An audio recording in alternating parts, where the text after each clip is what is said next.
joining me for another First Five this morning. My name is Holly and I am the children's pastor at Connection Point.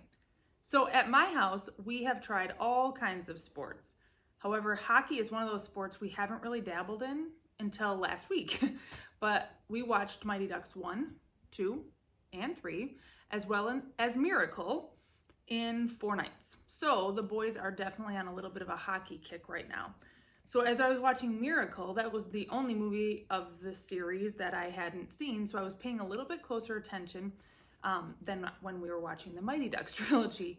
So if you haven't seen Miracle, this is the one that is about the United States hockey team in the 1980 Winter Olympics, where our hockey team took down the Soviets, who were highly favored. And all I really remember is one of the lines in the movie when the Coach Brooks, told his team of underdogs, of young and rather unexperienced players, that this cannot be a team of common men because common men go nowhere. You have to be uncommon. And that line made me think a little bit. I was trying to figure out if I agreed or disagreed with that statement. And then I thought about God and the people he uses and trusts to tell his story and to share the good news of Jesus' life, death, and resurrection.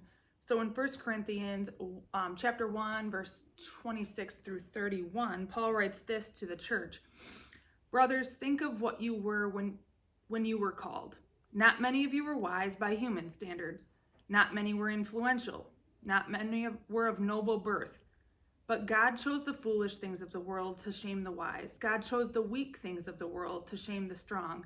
He chose the lowly things of this world and the despised things and the things that are not, to nullify the things that are, so that no one may boast before him. It is because of him that you are in Christ Jesus, who has become for us wisdom from God, that is our righteousness, holiness, and redemption. Therefore, as it is written, let him who boasts, boast in the Lord. Did you catch that, what Paul was saying there? He said, God called people not because of their status, their wisdom, their influence, or their nobility. God chose and used people who were foolish, who were weak, who were lowly, even despised.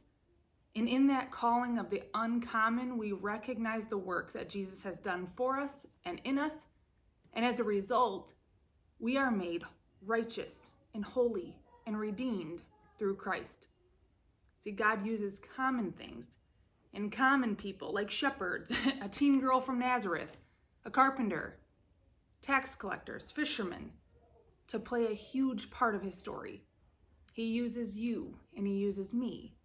He uses teachers and nurses and grocery store workers and gas station attendants, retired people, delivery truck drivers, young children, moms, dads, you name it. He can use all of us, even in what you would consider our commonness, to radically influence his kingdom. My middle son the other day came up to me and out of the blue he asked, Mom, am I weird? And I thought he was just being silly, so I said, yes, you are for sure weird. That's a gift I've given to you, so you come by it pretty honestly. You're welcome.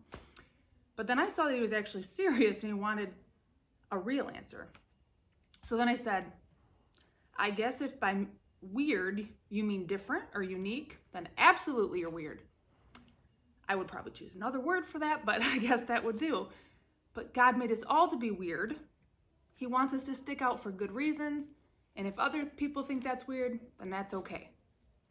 So I think I probably could have done a little bit better with that answer, but it just took me by such surprise that I really couldn't wrap my head around it fast enough. But you know what? The life of Jesus and his sacrifice on the cross was so that we no longer have to be common. Through him, we can be transformed into people who are so uncommon that to many people it would be super weird. See, the coach in the movie said to the team, this cannot be a team of common men because common men go nowhere. You have to be uncommon. That's kind of like when our coach, God, tells his team this. He says, be holy as I am holy. The way that we show extravagant love, the way that we listen, the way that we invest into the lives of other people, the way that we give generously and expect nothing in return, the way that we constantly strive to be more and more like Jesus, this can be kind of weird to other people who don't know him. This is uncommon. But maybe through our commitment to be uncommon, others will come to know our reason. They will come to know Jesus because of the way we live, and he has called us to. We have permission to be a little bit weird. So let's go do it.